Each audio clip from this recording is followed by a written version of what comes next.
Hello, everybody. This is Sandi Lerman with Heartstrong International. I am so excited to welcome Ginger Healy to our group today to talk to us a little bit about her new book, Regulation and Co-Regulation, Accessible Neuroscience and Connection Strategies that Bring Calm into the Classroom.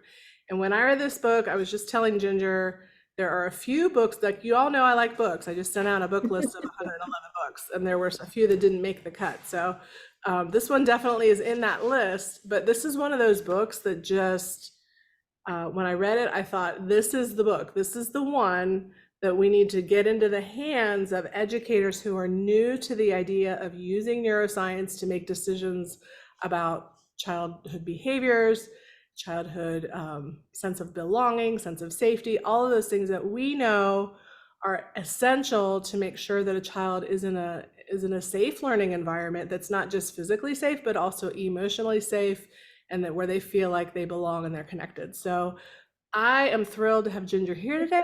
We're just going to have a little conversation. And anybody who's listening to this, if you have questions, you can always shoot them to me, and I'll get back to her about that. And I'm sure she'd be happy to answer questions that you have. But most of the answers are just going to be in this book. So just go ahead and make sure you get a copy of the book. We're doing, and we'll talk about this again later too, but we're doing a summer reading challenge. And there are several book studies available for you if you would like to join a book study on this book, or if you would like to start your own book study on this book. And I'll give you more information about that at the end too. But first of all, welcome Ginger. So Ginger works for the Attachment Trauma Network, and she's done a lot of amazing things with their organization. So why don't you, Ginger, tell us a little bit about ATN and kind of your history, what brought you to this work, and then what brought you to deciding that you needed to write this book? Give me the 3 to 5 minute version of that. Awesome. Thank you so much for having me here. I just feel your warmth, and you've just made me feel safe in this space. And it's just a joy to talk about the work, the mission, the book, and all things child-centered and healing-centered. So thank you for providing that space. I'm just so happy to be here.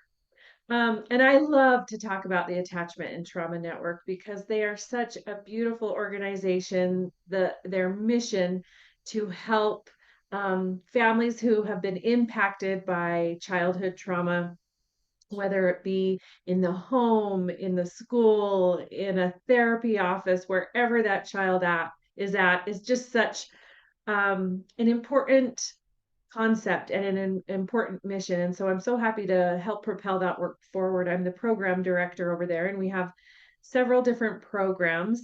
The Attachment and Trauma Network was started by moms who were parenting children who had been impacted by trauma. Most of them from international or domestic adoption. That's how I came to the work because I had adopted our son. He was born in Romania, and he came into our home when he was 5 years old. And I thought I knew everything. Let's just pause for everyone to give a wholehearted belly laugh Yeah, at that because it's amazing I that knew I nothing. understand this story. I was in the very same boat. Yes, absolutely. Yeah. As a And teacher. so thank heavens that this agency existed that could gather moms like me together and go, you're not alone. We don't have a magic wand, but here is what we have, and provided, resources and support and validation and education and on and on. And so the Attachment and Trauma Network's been around about 28 years, I think. And then about 10 years ago, Dr. Melissa Sadin helped add in the schools program, which is just so important and beautiful to be able to bridge that gap. And as a therapist, I can work with a child in an office for an hour a week. But the reality is that that child spends most of their time at home and school. And so, what I can do in a therapy office is nothing compared to what a therapeutic parent and a trauma informed, trauma sensitive, attachment focused school can do for Oh, this child yes. and for the family and for the broader community, right? Because these little humans grow up to be big humans. And so, um, we just do so many good things at the Attachment and Trauma Network, and I'm just so proud to work for them. I've been with them for, oh gosh, going on, I don't know, 5, 6 years. But prior to that, I did work in the field of international adoptions for 15 years. And that was an attempt for me once our son came home. I was working full time at the hospital doing crisis work, but then when our son came home and I had a baby at the same time, I just knew I could not give the kids what they needed. I needed to be home. But when I was home, I was like, I can't do this alone. I need help. And so I reached out to the adoption agency begging for help, and they also put me to work, which was good so that I could talk to adults, help other families, help my own family, and do a deep dive into attachment and how to help these kids with developmental trauma. So that's kind of a backwards look into how I got to where I am today professionally and personally, because this is in my home every day, you know. Yes. Well, and you and I have a lot in common. I mean, your story is very similar to my story. Most of you know who are listening to this know that I adopted my son internationally from Guatemala, and I thought I knew everything. And he's profoundly deaf, and I was a certified sign language interpreter. I'm like, oh, I've got this. No, You it got wasn't this. just language. I mean, language deprivation was part of his trauma, but there was Mhm. so much more to it than just, all the very traditional teaching techniques that I had learned as an educator over 20 years, So I am so glad to have you here because I think we're so aligned and we're so similar in our passion for this work for both for parents and for teachers, because as you said, we are the ones who have the most contact and the most influence on our children. So let's Yeah. dive into the book because I don't know how much time we'll have to get into all the questions that I have for you. But just tell me in a couple sentences, like why you wrote the book, what the purpose of this book was for you. Yeah. Well, I had actually wanted to write a children's picture book with a story so that a teacher could read this story in the classroom and help kids that way. And that's what I had pitched to the publisher, the National Center for Youth Issues. And they said, that's a great idea, but I think we can help more children by helping the teachers. Mhm. And I was like, you're right. You're brilliant. This is great. But I don't know how to write a book. I don't know. This was my first experience. And they said, well, you go around speaking about this all the time. You've already got it, and once they put it in that perspective of it's in here and it's in my notes, let's put it into the book, then it all came together. They have this wonderful series, this 15-minute focus series. I love all because are Oop. just it's not intimidating at all, and teachers don't have time to read a thick book and don't need to or want to digest all the neuroscience. So I just wanted to boil it down to the heart of the matter and the really meat so that they could understand, make the paradigm shift, and then put it into the classroom. And that's why and how it all came about. And the goal behind it was just to make these concepts really accessible, really digestible. Yes, and that was the number one feeling or like the benefit that I found in this book is that it's not just good information, it's easily digestible, it's clear, it's here it is. Here's the problem, here's the solution, here's the story. It's all just so organized so well so that teachers can read it and not feel bogged down by, not Yeah. only by all of the neuroscience behind it, but also by just this feeling of heaviness I think teachers feel right now for their children Yeah. and also for themselves in situations that sometimes seem impossible. Um, Yes. they feel blamed often for this. Yes. So There this is is such a heavy burden. you make it clear, but you're just so compassionate to the teachers, and I just love the tone of that. Well, good. I truly, I mean, I was a school social worker too, and I just felt for these teachers, and that pleading. They have so much on their plate and so much on their shoulders, and this is meant to relieve that burden and to ease all the things that they have to do and to help them get through the curriculum and have the content be something that they can get to. That's why they're in it, and that's why they get into this for this love of the children, but they're bogged down with so many things because of the world we live in. And so this is meant to alleviate that and assist that. And it does that really, really well. And I would say that for those of you who have not read the book is written for teachers, but it applies to parents as well. Yeah. All these techniques that are in the book could easily be implemented at home. There's a section in the book about home and school collaboration. Yeah. And the other thing I love about the book is it's, a lot of the activities that we often think about that we do with children are for elementary, but so many of the stories that you brought to the book are about high school students. And so we're not, we're including all ages and all developmental levels in this book. So I just love that. I just love it. Oh, good. So let's dive into a few concepts that I just want to highlight. And like I said, there's so much packed in here that y'all need to get the book so you can get all the techniques and the ideas and the strategies and the things that you can actually do, the hands-on kind of practical tips. But let's talk about this concept. And you talked about Melissa Sadin and her work, but the idea of one size fits one. I love this quote, one size fits one. Can you explain what that means and how we can use that?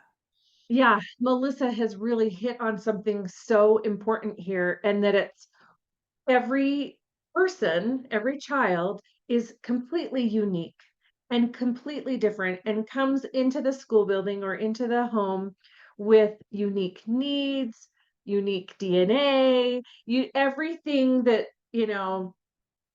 is the foundation that they're working from is different. And so what works for one student may not work for another.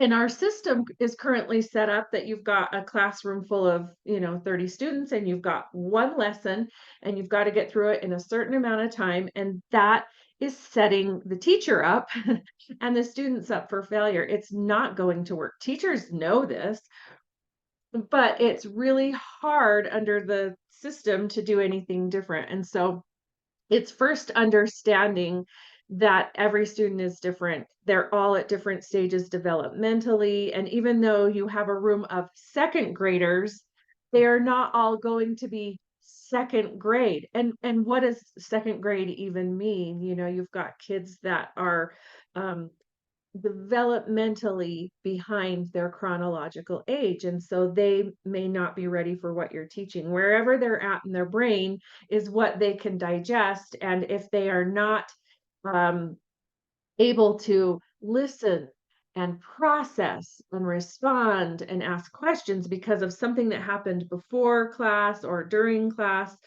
wherever, whenever it happened, and it could have even been in the womb, that they may not be able to process the curriculum that you're presenting. And so that presents a lot of challenges.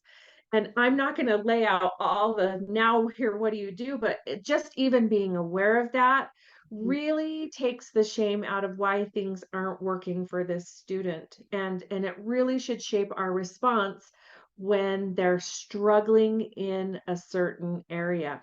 And mostly it has to really shape our expectations of that child and understand what modifications they need, what accommodations they need, and how we can meet that. Doesn't mean that every student needs an IEP or a 504, but they need us as adults to be able to shape our expectations and our responses accordingly. Yeah. And when it's not working, then we got to pivot, right? And be flexible. Right. And I love this concept, and you brought it up about can't versus won't.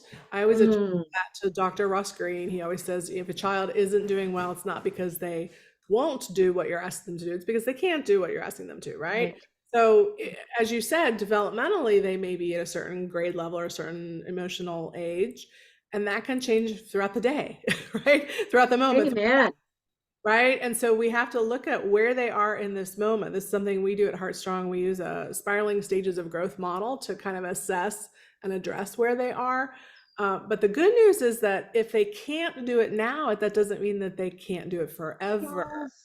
There Yes, I love that. is the possibility of growth and healing. And so I always say, it's a can't yet, dot, dot, dot. Yet, The word that yet. is such an important concept because, well, we never want to give up on a situation. And it's particularly frustrating for teachers when yesterday they could do it. So Mhm. then it looks like manipulation. It looks like willful defiance. It looks like, being obstinate and it looks disrespectful. Label it however you want. But if we go into it understanding that it is a moment by moment thing, then we can figure out what happened so that they couldn't do it in the moment so that we can scaffold that skill and build it and meet them where they're at so that they can maybe do it tomorrow or that we can have the patience to understand they're not there yet. But we continue to be there, be that supportive buffer so that when they can, then we see kids just zoom, right? That brain just lights up when they are ready.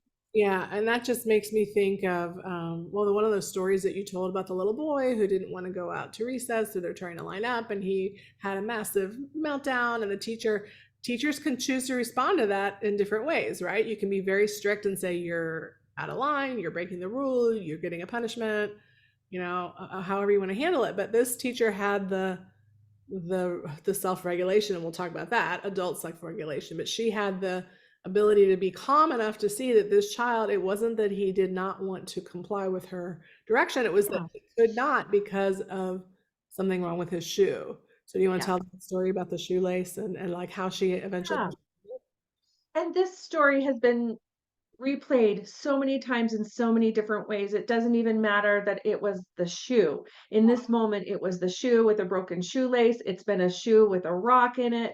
It has been the child didn't eat breakfast that morning or had a tummy ache. I mean, it could be so many things.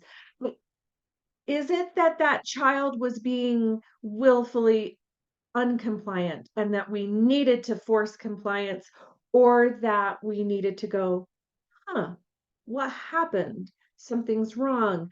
You need help with something. What is it? Because the child can't always say, my shoelace is broken, my shoes don't work. They don't always tell us what it is that's broken that needs help fixing. But Can't there even, is something. sometimes they don't even know, as you said, I like don't know. How uh, many times does my interoception. son, No, go ahead. yes, oftentimes, when I ask my son, "What's up? What's wrong?" He'll say, "I don't know." That used to really push my buttons. For whatever reason, that was a trigger for me. Might not be for other people, but for me, it was like, "How can you not know? Of course you know."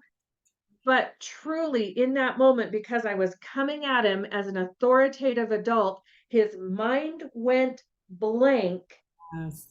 and he did not know. And it wasn't until I was down on his level, using a calm voice, touching him in a safe, protective way, and said, how can I help? That he could say, I need this, or still maybe, I don't know what I need, but I need something. And I, in my adult regulated brain, could go, oh, something happened, or you haven't eaten, or, be the detective and figure it out. Exactly. And that brings us to this beautiful diagram. This is one of the things I love about the book so much, is that you have so many diagrams and checklists and call outs and just very visual questions to ponder, things that really help to emphasize the key takeaways for each chapter. So I love that about the book. But in this diagram, can you talk about the regulation cycle and how adult regulation is so important to that? Yeah, actually, adult regulation is everything for the regulation cycle. And not everyone understands that. I think that they, especially if you're going to look at a child who is having a dysregulated behavior and say, calm down, stop it, quit doing that, then you're not understanding that they can't, or they would have, right? Right. Yeah, kids do And well when they so can. Yeah. if we're adding fuel to the fire because the child has well, oftentimes that child's behavior can dysregulate us, right? It's contagious. So in that moment, it won't help the child or stop the behavior unless we're forcing it to stop out of making the child scared. But we do that a lot and the behavior stops. But to me, that's not a win. That's not fixing it. That's not healing it. It's just making us feel better in the moment, thinking that we stopped the behavior. But the behavior will come back if that's the case. And so if we as an adult can be calm and regulated first, Mhm. then we can help that child through the regulation cycle. But it always starts with the adult first because it's contagious. And so the goal is rather than it be contagious that their dysregulation we catch, Mhm. we want them to catch our regulation. We want them to borrow our calm. We can lend our calm. And by calm, I don't even necessarily like the word calm Yeah. because it connotates, Stuffing your emotions, kind of. Yeah. yeah, and it we don't want robotic children. We don't want robotic adults. We're always going to have these feelings. The goal isn't to stop the feeling.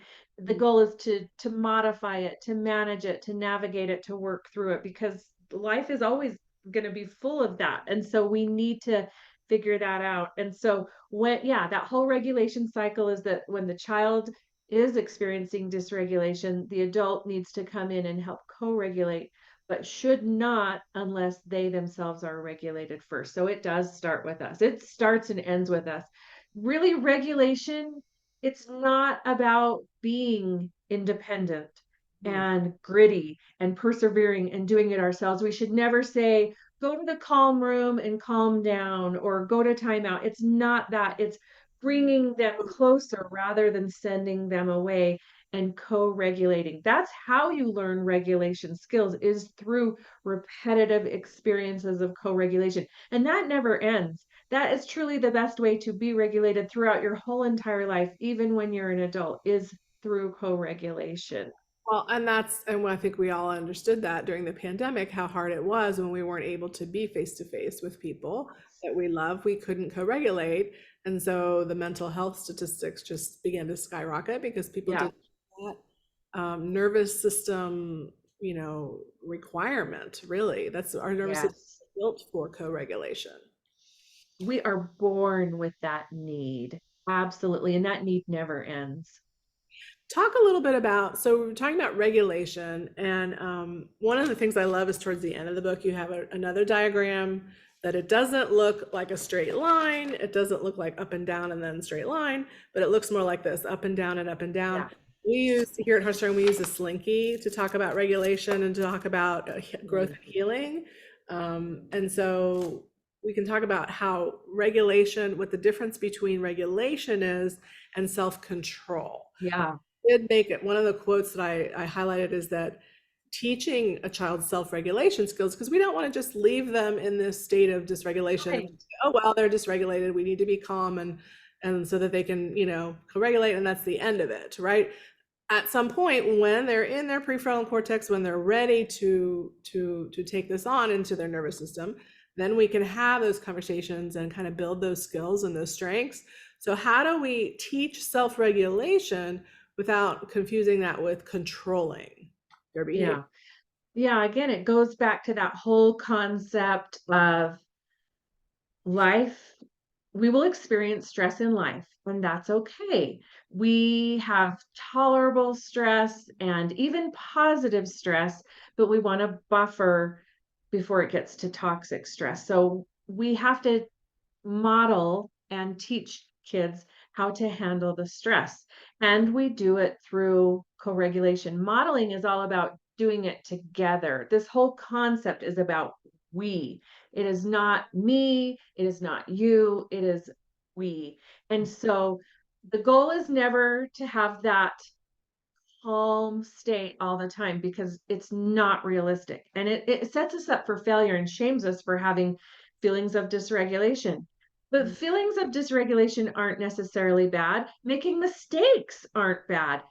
We learn from them, we grow from them, and it's human. And the last thing we need, Brene Brown says, is shame for being human, right? Exactly. So Yeah. we welcome it. We go, you made a mistake? Me too.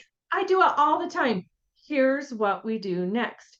And so I love the idea of the slinky. I love the idea of just showing, and it doesn't have to be this Right. really high and really low. It's just that we're moving through life. We're moving through states, our nervous system states. We're moving through emotions so that we can get to more of a homeostasis. But the straight line is not the homeostasis. So, That's oh, really shut down. When you have a straight line, you have a child who's in the freeze yeah, response, right? yeah, we are not functioning. We are completely dissociating. And so that's a really good point too. That in fact, okay, I'm getting off on a little Oh, I love tangents. Go for it. tangent here, but it's reminding me that the reason that the trauma informed or attachment focused or healing centered interventions are so important for everybody, because sometimes I'll get kickback from schools saying, but how do I know which child is suffering? How do I know when to implement it? And I say, it's good for everybody. It's good for everybody. And they're Yeah. like, okay, I get that because it doesn't hurt. And I'm like,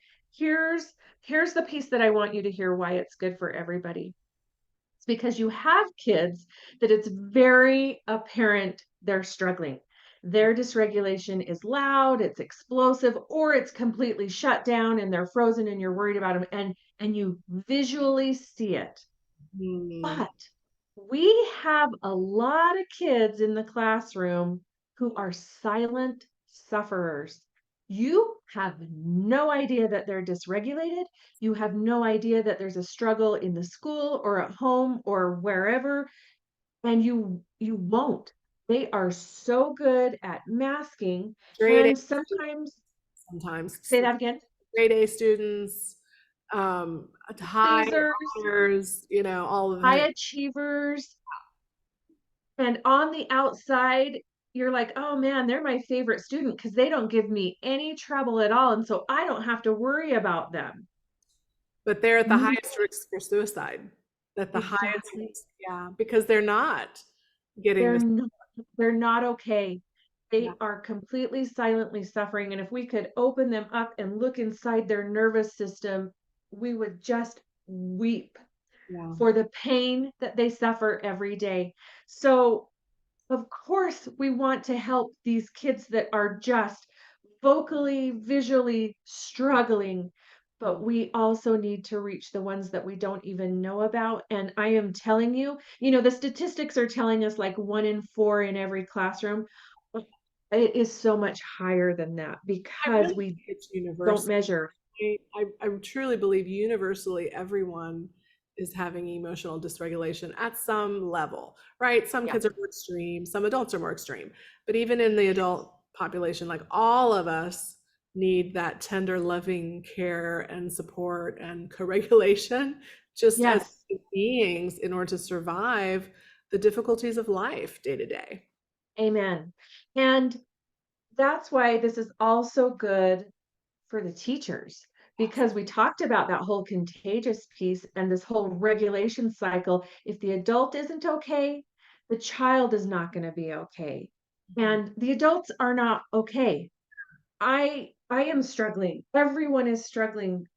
We have been pushed beyond our max and limit and are still expected to do the things we were doing before and the things that we have to do now. And it is too much for any human to bear.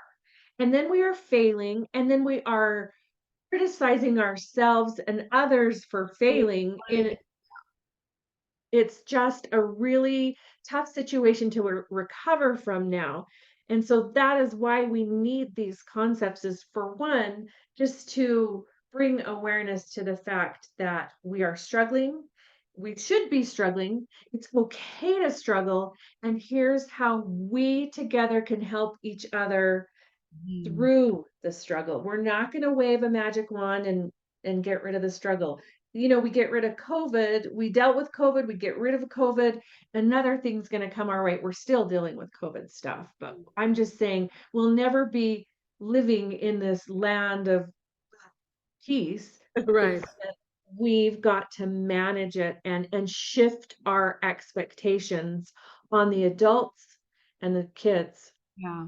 So I am 100% in agreement with all of that. And as you know, there's quite a bit of pushback against this philosophy because of quote accountability and and quote learning loss that happened during Yeah, the pandemic. And what I'm seeing in a lot of I talk to a lot of teachers, I talk to a lot of parents, but especially with teachers that are going through feelings of burnout.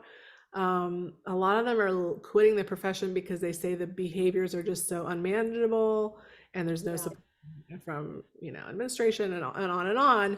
But there's a lot of people saying we just need to crack down on behavior and we're just coddling children, and it's the land of letting kids do whatever they want to do and not there's no accountability. So talk to us about accountability versus punishment, yeah, and how do we support children to greater sense of responsibility and accountability and community without yeah, using a punitive paradigm for that? yeah.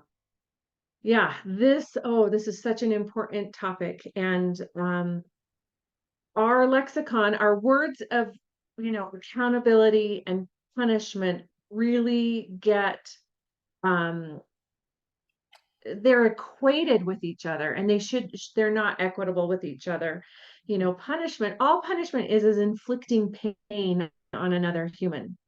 So that's own Oh, you froze. category and You froze cannot a little bit. be. Can you repeat that last sentence? You said that's just inflicting pain, and then Yes, you froze too, so I wasn't yeah. sure. So repeat what you said after. Okay. Punishment is just inflicting pain on another human being, and then you said we need to look at, and then go ahead from there. Okay, thanks. Yeah. So the difference, they're different from each other. Accountability is where we're having the ability to look at what happened and what a child needs and meet those needs in a higher form, in a higher level. And so like what I'm trying to say here is that there's no how is it working right now with inflicting punishment? Is that fixing anything or is that just inflicting harm? But with accountability, we can implement structure and routine and predictability and balance that with how to repair what has been fixed. We do not advocate for letting a child get away with anything. That's not what this is about at all. We want them to hold themselves accountable, and that has to be taught and modeled. And we do that through concept of like rupture and repair.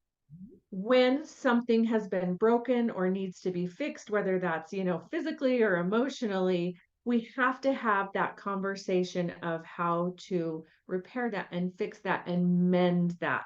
But all of that cannot be done until the child is in that prefrontal cortex part of their brain where they can reason. And Right. we know because of the brain and how the brain was formed that the brain develops from the bottom up, inside out. And so anytime there's any like detection of threat or danger, then immediately that child goes into their survival brain. They just want to survive the moment. That's what our nervous system does for us, is it protects us. When that happens, we can't reason, we can't process. In fact, we can't hear very well. So any lecture that an adult is giving or any directions, they can't even hear it. Therefore, they can't even process the information. It's that part of the brain is just shut off from the rest of the body. And until they feel safe, then they can't have any, higher level cognition. So, you know, asking a child, why did you do that? Why, and they say, I don't know, or they don't respond, it's because they truly can't. They're feeling unsafe in that moment. They're in the lower part of their brain. And we have to get them to a point where they feel safe, then they'll get to that higher part of the brain. So anytime that you're wanting to have a discussion on reason with this child and talk about consequences Problem and where do solving. we go from here, that reflection piece that I want to have you let me know what you think. What would work best? How should we prevent this from happening next time? Right. That is really important conversation, Mhm. but cannot happen in the moment when we are in chaos and dysregulation. We have to wait until they are ready and able to hear that piece and discuss that, all of what to do next. Consequences, accountability, all of that. Very important. It's a huge piece of regulation and co-regulation, but it's all about timing and understanding where that child is at in their brain. Right. I love that. And I always use the concept of if someone is drowning, and you swim out to them to try to save them, they're likely not going to be very polite to you.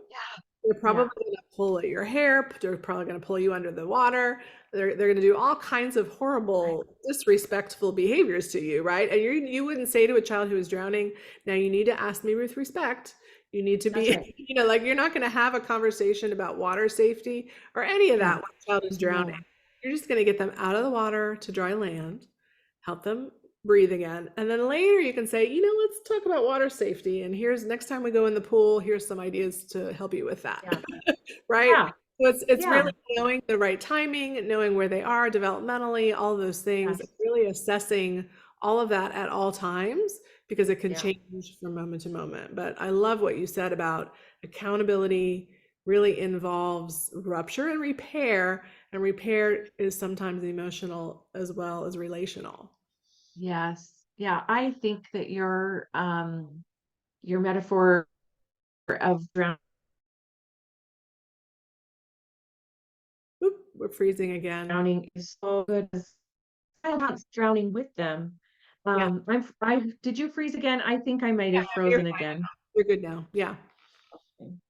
So understanding that and having compassion for that because Yes. we've been there before. I was drowning before, and I am sure I didn't reach out in the best way, but yeah, once I was able to know I'm alive, I'm safe, Mhm. then, I could talk about that. So having compassion for that is so critical and so hard in the moment Absolutely. for So, some. yeah, and we at Heartstrong, we have different levels. We talk about regulation and relationship as being a key. I know you have relational and regulated and relational as your podcast. I love that. And then the next level is that reciprocity. And you can't have reciprocity. You can't have the back and forth, the sharing, the conversations, the problem solving. All of that can't happen until you have regulation and relationship between the two, with the Yeah. adult and child and also in the community. So love that so much. I mean, I know we could talk for hours on Yeah. that. I want to jump to Yeah. this idea of I know a that. story about some high schoolers, that taught you a lesson. I love the way you talk about how much you learn from your students because I think it's so important for us to really listen to what they're telling us. Their behaviors come from a place of a need, an unmet need, or an unsolved problem that they need help with. So, you told a story about a student who wasn't going to graduate because of attendance issues, and that this student just didn't feel safe with this new principal. And so, talk to me a little bit about, we have a lot of kids who have attendance issues. We have a lot of school refusal due to anxiety, which in my view is pretty valid right now with the level Yeah. of stress that children are under at school. I mean, we talk about trauma, and I know a lot of teachers talk about children bring trauma from home to the classroom, but there's trauma in the classroom happening all around them with their peers. Sometimes teachers are being, traumatizing to children because they're not using trauma informed methods of supporting them. We have a rise of school shootings. We have, of course, the coronavirus was something that we were all afraid of. So there's a lot of trauma Yeah. in the classroom, in the school. What can teachers and parents do for children who just can't? It's not that they won't, but they can't go to school right now consistently or at all. Yeah. Yeah, that is such a good question. I never want a student to be punished or consequenced for um, for not going to school for this attendance. Like sending a child away for already being away is just so counterintuitive, and it just re-traumatizes. If possible, the best thing we can do is just create safety wherever the child is at. Safety always has to come first. I'm talking about physical safety, but I'm talking about emotional safety, felt safety. Because until a child feels safe, is regulated, is connected to an adult who they feel safe around, they can't learn, they can't progress. We're just stuck. And so it's a it's if it's somebody in the building, then there's someone else in the building that they should feel safe with. That's the direction we need to go. If it's the building that does not feel safe, then we've got to accommodate that in a way, whether we're talking about some virtual learning or Mhm. modification of assignments, things like that. But if it just all goes back to safety. Where is that child going to feel safe? How are they going to feel safe? And we don't want to keep sending them away. So Yeah, I just think it's a conversation, bringing the parent or caregiver and the student and the teacher or admin together to talk about what this child truly needs, what's really going on, what's causing the feeling of danger or threat or unsafety to the child. Because if it's something really simple that we can accommodate and fix, then that's what we need to do. But if it's something different that the school cannot, then we've got to figure out where the education can happen. But no education is going to be happening in any location, home, school, unless that child feels safe. So that's where you always start. right. When is it triggered? What are the triggers? And then we can manage those, right? And accommodate those. It's Right. so much more simple than I think everyone is making it, right? Like it seems like this, or they just want to hurry and fix it, and it's in a blanket way that this is what we do for all Yes, so students. that's what I was going to say. This goes back to our original One conversation size fits about the one. one size fits one. And this is what happened to me when my son was having some attendance issues. The school kept saying, "Well, what can we do to help you get him here?" Yeah, Like, that's the wrong question. What can you right. do to make him want to be here? Right? Yeah, what does he need? What will make him feel safe in the classroom and in the building? And one of my favorite stories that Melissa Sadin tells is that she was in a building where she was the principal, and she had a student who always complained of a stomach ache, and then she would go to the school nurse, and then she would feel better. And so finally, they worked out a plan where she just came into the school building and went straight to the school nurse. And Nurses, that happened. they're angels in our buildings. I'm Yes, telling you. They're that nurse co-regulating was kids. That's exactly it. The nurse was making her feel so better. And everyone was so worried that she was missing so much in school, in classroom time. But by the end of the year, she had completely caught up and surpassed where she was at. But she could not do that until her nervous system was calm and regulated. And so once they just made this plan for this student, and a lot of it was just the student needed to know it's okay, you're okay, here's the plan. It was very predictable for her then to be able to go there. And she didn't even necessarily have a conversation. The school nurse was busy, but that space that the nurse had created felt safe. It was And a it was just repeated, great. it was a routine, it was a sense of, this is what we do, and here's somebody who's here for me. We see you, we hear you, we want you here.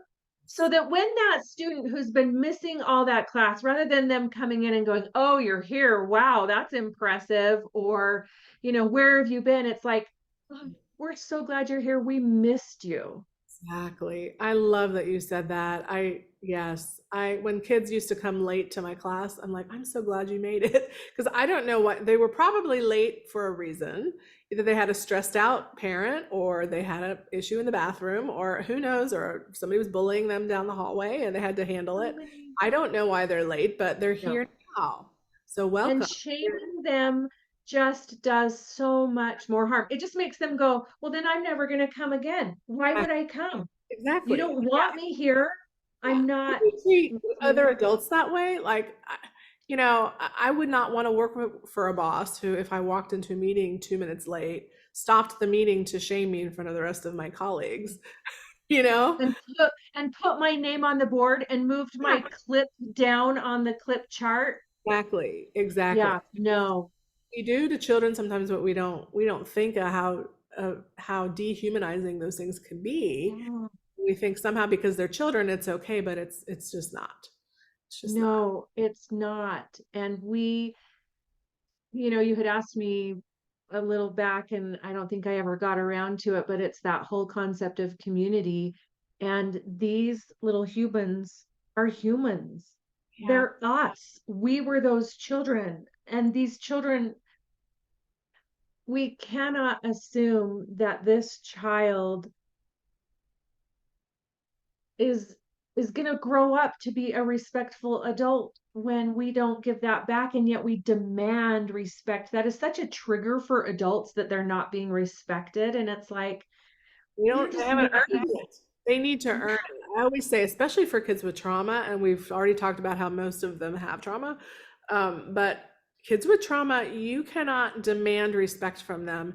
You need to prove that you're someone worthy of respect and worthy of trust, because they yes, haven't had people in their life that they felt safe around. And so if yeah. you're not showing them that you're safe, why would they be respectful? No, no, and yeah, it's assuming that they are in their frontal cortex and able to meet your demands and comply with them. But it's so much bigger than that. It is. It's like they have to learn, we need to teach them to learn to listen to their nervous system and meet those needs. Because if you're in constant conflict with what you need and what is expected to you, then you can never be regulated, because there's just no authenticity there. There's just constant conflict, and not honoring what you need to get there. It's just rote compliance that is just such a shallow win. It just does nothing to change or fix. It just re-traumatizes. And then they grow up to repeat that cycle. It's so apparent if you look at it through that lens, that we just got to move away from even words like respect and disrespect, and just shift into meeting the needs of our nervous system, and then they will grow and change and thrive, and not act out. Not We won't see those behaviors that we're trying so hard to get rid of, because there won't be a need for them to protect them. So, so true. And this brings me to kind of the final discussion that I want to have with you about doing what the nervous system needs. And this has come up several times in this conversation, is that what the nervous system needs is each other. That's what the nervous system needs. And this goes for adults too. And when we look at I've been thinking about this a lot recently, because I'm doing a lot of my own personal work on my own childhood trauma, and really looking at what are my triggers, what does my nervous system need. And I don't think all of us take the time that we need to do that for ourselves. So I would Oh my encourage gosh. everyone to do that. Um, but going back to this idea of community and supporting one another, And I love Dan Siegel talks about it's not me and it's not you, it's MWE, MWE, the MWE. We need to take care of the MWE. So how can we do that in community? You talk towards the end of the book, we talk about self-care a little bit. Self-care kind of is kind of a dirty word in teacher Yeah. circles now because they feel like it's used as a sort of an excuse for systems that aren't conducive to their own well-being. They're told just to go get some self-care and then Yeah. take on, here's an extra class for you to teach during your plan period, but just make sure you get in your self-care, right? So we have Yeah. to have a balance between the demands that we're putting on teachers and also the ability for them to have self-care. But what is the difference between self-care and community care? And how Yeah. can we bring more community care and bring more we into everything that we do for children and for Oh, yeah. I mean, it's just thinking about it in that way because self-care is so individualized. And we do need to recognize, if possible, our own needs and work to meet those needs. But that still just feels like one more thing on our plate. And so it really alleviates the need for self-care if we can implement community care because teachers need support. Mhm. They need resources. They cannot be expected to take care of those kids when they are not okay. And so if we take care of the principals, then they take care of the teachers and then the teachers can take care of the kids, but we've got to take care of the principals. It really has to start from the very top. It really is going to require a huge systems change, which is, kind of overwhelming, but we can start small and it can spread. It can be very contagious. But when we as community members value the teachers and the administration, um, and we can do that in so many ways. Our parent teacher associations can really support the teachers and the administration. Communities can come, people in communities can come in and volunteer and help and appreciate and show love and let them know that they are not on their own. And administrators can really, there are some really fun things that some schools are doing to show love and appreciation to the teachers. It trickles down, but it's a whole different paradigm Mhm. that we should never just say, teachers, go take care of yourselves and implement self-care. It's just become so weaponized. And I think it looks different in different communities. It looks different in different schools, but it just starts with this whole understanding that they cannot do it alone. They should not be expected to do it alone, and that we can help with that. It is that whole concept of we. Now I like the idea of the we, but it is not about being alone. We do not survive alone. Loneliness is a form of starvation. And even though you can be in a building with 100 other people, it doesn't mean that you're in community with them. You could be all alone.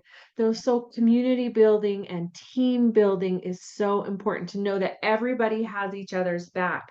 There's one of my favorite elementaries that I've worked with, and I put it in the book, is this system from Mayflower Mill Elementary of how they have each other's back when they need help, that there is no shame in saying, I've got a problem. I need help with a kid or a class, or I'm struggling. Can you come in and take my class while I go and walk around the building or take this emergency call or whatever I need to do? Go to the bathroom, eat. One of my dearest, best friends is a principal out in Virginia, and every day she Marco Polos me on the way home, and she has like a bag of chips in her cart, and she's just stuffing them, and she's like, this is the first thing I've eaten all day. I hear that every day from her. She never gets lunch. She Yeah. never eats. And it's this culture that that is how you have to be in the building. You don't have time for that, All the which is a bell, message. all the bell It's instruction. a it's a message of you're not worthy of that. Your time isn't valuable enough for that. This is more important. And to me, that is a breakdown in the system where somebody somewhere needs to say, whoa, that should not be the culture. We have to shift the culture and just go, this is these teachers' time and their efforts are so valuable. So we have to look at, what does it look like in our building? How are our teachers not being cared for? How can we care for them? How can we take something off their plate? How can we show them that we love them and we need them, or we lose them, which is happening, right, in droves. Yes. Well, yeah, I sort of envision, and I don't know, in terms of getting the approvals and all the things you have to do, background checks, but I have this vision of like a little army of retired teachers going in to be co-regulators throughout a building. Oh, Wouldn't that be fun? Like people who yeah. understand children, or they could Yeah. be just grandmas who are really good at being a grandma, and just have little corners where little calm down corners where they're the co-regulation stations all Yes. throughout the building so that the teachers don't have to stop instruction, or they could even just go in the classroom and help the class continue what they're working on while the teacher goes to co-regulate with the child. There's so many Yes. ways of doing that, but it There's feels like there so many ways. to be sort of a community effort towards looking outside the box of this is how we've always done it to Yes, what else could we do. I mean, I would love to do something like that. I would love to I volunteer know. a week or whatever just to go in and help a child that's struggling or tutor a child, or I think It's such a good people are idea. willing to do that, but there are barriers to those processes. So if we can work as a Mm. as a community to break down what would this look like, how can we do this, I think we could solve a lot of problems that way. But Yeah. yeah, so important. Oh, that's so good. Yeah. Well, Ginger, I know we could continue talking because we're both like we're fired up. We want to change the world, change the system. It's happening bit by bit. It's there's a tipping point at some point. I do believe that this is going to be a groundswell of paradigm shifting because we can't continue the way we're going. No, It's not no, we should. schools and communities are going to have to change because they're going to see the results if they don't. So Right. people are stepping up and speaking out more. And so those of you who are listening to this, figure out what can you do today, this week, this month, like find one place where you can go make a difference, go speak up, go provide that support for a teacher, provide that support for a child, whether that's a child in your home or someone that you know that may need resources. Give them this book. Join, get into get into the co-regulation with others by reading books together for our summer reading challenge. Consider getting this book and joining one of the many resources that are out there for you for book studies for this, and I'll put some links in and send them to you as well so you can join them if they're still open. If they're not open, that's not a problem. Just start your own book study. I have on my website, those of you who have downloaded the big book list, when you download the big book list for trauma informed change makers, there's a link that you go to on my website that has a 3-part mini course on how to run a book study or a book club. So go ahead and download that, go to that. It's not that hard to do. You really just need to hold space for people and allow them to, bring up questions and start, keep the discussion going, and just provide that space for people. And you'll be amazed at how, that connection can really be supportive to you and your nervous system as well as everybody else's nervous system. So is there anything before we close, Ginger, that you just want to add to anybody who's out there just saying, oh, there are just so many problems and I don't even know where to start? Yeah. It does get overwhelming. I get that. But know that you're not alone. And know that there is a lot of resources out there that didn't used to be the case. And so a lot of these stories I have also taken from other schools around the country. We have the ATN does a Creating Trauma Sensitive Schools conference every year, and I get to see schools from all over the nation that are starting the work, are midway through the work, have been deep in the work for years. And it always gives me hope and inspiration that it's happening out there. And there are so many schools that are like, hey, we can be a mentor school to your school. I see that in teachers all the time. When we do book studies, they're always like, oh, try this. This worked for us.